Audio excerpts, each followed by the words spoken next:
have with me today Donny Dvorin, VP, Head of Sales at Brave Software. Donny is an experienced advertising and marketing sales leader with over 20 years of experience. Currently, with Brave Software, a privacy-focused web browser that rewards users for their attention and has the first global digital ads platform built for privacy and a future without third-party cookies. Donny, welcome to the Data Dive In. Hey, Ron, nice to be here. Thank you so much for having me on. Well, thank you for being here. Why don't you tell us a little bit about what you have cooking at Brave in 2023? Yeah, so at Brave, we are a privacy browser founded by Brendan Ike. It's a very, very fast browser that comes pre-installed with an ad blocker. And then if you want to opt into ads, you can get rewarded for your attention. What we're focusing on right now is actually launching search ads. So 2021 and 2022, we were focused on three different ad products. One was a push notification. A second one is sponsored image, where it's like a homepage takeover. And the third is called Brave News, which is like a native news feed, and you can see native ads in that. And the focus for 2023 is really launching our search ads, which launched on December 1st. Awesome. Well, congratulations for launching that. It's having multiple ad products is difficult at times, and making them all work in concert is hard. But when you pull it off, brands and clients like them very much. Their multi-touch approach is an excellent way of getting good ROI. So brands and clients and the industry as a whole are struggling to make the transition away from deep personalization. How does that fit with those ad products? Yeah, so we're able to personalize the ads, but by still keeping the person's data anonymous and private. And the way that we're able to do that is that with most companies in programmatic advertising, the matching gets done in the cloud, which means that all of Ron's information, that everything that you're doing within the browser, not Brave, gets communicated, and either if it's a Google or a Facebook, or there's a third party company, and they're seeing all that data and they're monetizing that data, and you're the product. With us, what happens is the ad matching gets done on the browser level.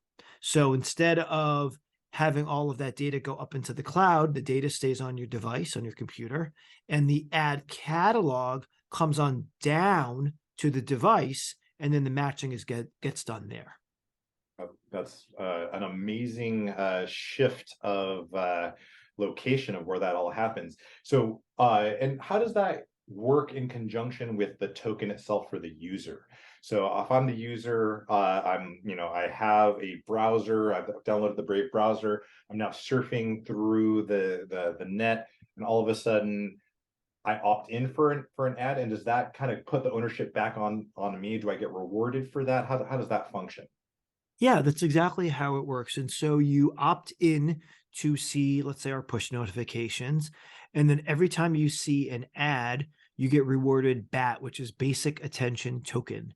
And then it gets stored into a digital rewards wallet. And then you can use that BAT to either redeem it for fiat, which is money, or you can redeem it on gift cards, or you can reward different creators within our ecosystem. And so that is a successful program that's been working well for the past 3 years. That's fantastic. So it sounds like you guys figured out a way to allow for personalization for brands without actually having to share the personal identity outside of the user's own device. That's a very clever way of navigating that. That's exactly right. Excellent. Privacy respecting ads are a hot topic. Can you talk a little bit about how your solution can be used for, let's say, big brands and local advertisers? Any examples that you might be able to kind of elaborate on? Yeah, absolutely. So we've done a lot of work with big agencies, Dentsu, IPG. There's been a number of different brands that have run with us. I mean, everything from, a Verizon. So the best place to go actually is brave.com. And if you're on brave.com and you go to case studies in the business section, there's a bunch there. And so you'll see the Verizon one I just mentioned, Sophos. We've done a lot of work with crypto companies like eToro, and privacy companies like Yubico. And we did a study with Dentsu, which is pretty interesting. And we did a white paper with them, and we basically showed that users want to choose their own, have the ability to choose what they want to see. And people who, engage with ads that they've opted in for, actually have a higher recall, a higher intent to purchase. So that works incredibly well when you opt in, because if you opted in, you know that you're going to get served ads. And if you know you're going to get served ads and you're getting rewarded for your attention, you're much more likely to participate in that ad ecosystem. Well, yeah. I mean, isn't that the holy grail, is to try to get somebody to not only remember your ads, but act on it? Being able to say, oh, I did see that ad. I remember the emotion that I had when I saw that advertisement, and then I click on it to actually go ahead and go do something. I mean, that's the win-win for everybody. Exactly. Publishers and developers are exploring this use of consented, contextualized data, opt-ins, self-submitted data, real-time search data. If you had a recommendation for both big brands and local advertisers on how to kind of have the right mindset when you're looking at this, what would you tell them? Yeah, the right mindset is, so like back in the day, a few years back, it was all about targeting and personalization and the consumer's data, the PII, that private identity and information. It didn't really matter before. Like, it was okay to abuse that. And then what happened is there was CCPA and CDPR and like all these basically, acronyms, and GDPR, I meant to say, in Europe. And what's happening is that, that information can't be used any longer. So really the advice to a marketer is to really think about, how do I do privacy respecting advertising? There are many companies that are helping, outside of Brave, like helping programmatic companies do that targeting, where you are protecting that information. And that's kind of like a burgeoning, like, a bigger area that's coming out there. But right now, Brave basically is a great way for a marketer to get their feet wet and saying, all right, I want to have privacy respecting ads. How do I do that? And, test the waters before reaching out to some of those other companies and doing it across my entire advertising, ecosystem. Excellent. So your product, is it a DSP? Is it something where, like, if I was an agency and I had a client that was interested in bringing their following the kind of like the privacy respecting ads, uh, do we then contact you? Is there a self-serve interface? Do we work through an agency in order to get to you? How do we get ads onto Brave? Yeah, I mean, you can come direct or through an agency. We currently don't have a self-serve product. Everything is managed service, and it's not a DSP or available programmatically. So it's our own ad server, our own ecosystem, our own quote unquote, walled garden, if you will. But there are advantages of that because it reduces fraud. It protects the privacy of the users. Tons of advantages there.